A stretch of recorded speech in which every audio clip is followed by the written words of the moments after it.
Hi guys! May nagtanong sa akin na kaibigan kung okay ba na uutang siya sa lending tapos mag-start siya ng sari-sari store. Para sa akin ha, based on my experience lang dun, hindi talaga advisable na ang lending talaga para mag-start ka ng sari-sari store. Kasi everyday ka nila everyday ka nila sisingilin. Tapos yung tubo mo magkano lang sa araw-araw, di ba?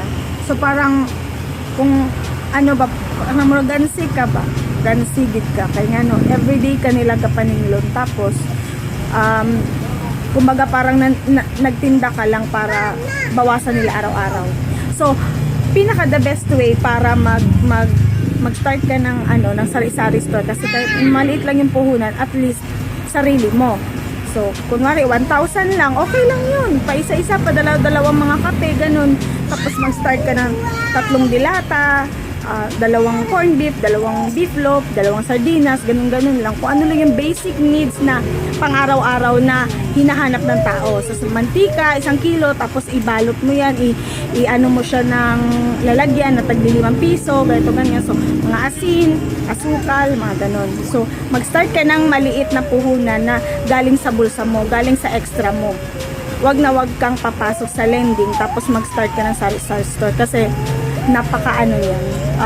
Kumbaga parang basta hindi siya advisable talaga. Pero kung malakas naman ang loob mo, alam mo sa sarili mo na kaya mo naman i-handle, so okay lang. Nasa sayo naman yun. Pero para sa akin, mas okay na lang yung maliit yung puhunan mo, maliit yung starting mo, pero at least sarili mo, sa sarili mong bulsa nanggaling. So, mapapaikot mo rin yun na mapapaikot hanggang sa lumago, palaguin mo talaga siya. Kaysa naman uutang ka tapos nag-i-interest ka sa ibang tao, pagkatapos niyan, aaraw-arawin ka niyan, tapos ma-force ka na magbayad. So hanggang sa ma-stress ka na lang. Paano pag konti lang yung benta sa araw na to? Hindi naman araw-araw maganda yung benta natin, diba?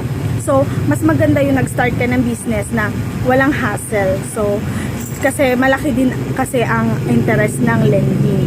So mas maganda yung nag-start ka ng konti pero hindi ka stress, at saka makakapag-isip ka ng kung ano pa yung dapat mong i-add kapag nagka-extra income ka na.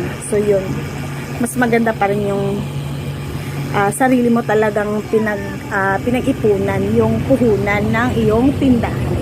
So maliit lang ang starting mo, pero stress-free ka. So nakapag-isip ka ng magandang bagay na idadagdag mo sa sari-sari store mo dahil hindi ka stress sa mga utang. Ano pang risk ang diba? So basta wag ka lang magpapa-stress sa takbo ng tindahan, dahil marami tayong mga competition. Maraming magtitindahan ka ngayon, tapos may magtitinda na naman. So parang dikit-dikit na, ganito ganyan. So basta focus ka lang sa goal mo. Focus ka lang sa kung ano yung naumpisahan mo at sa mga desire mo sa buhay, at mag-enjoy ka sa kung anong ginagawa mo everyday. So yun lang guys. God bless everyone.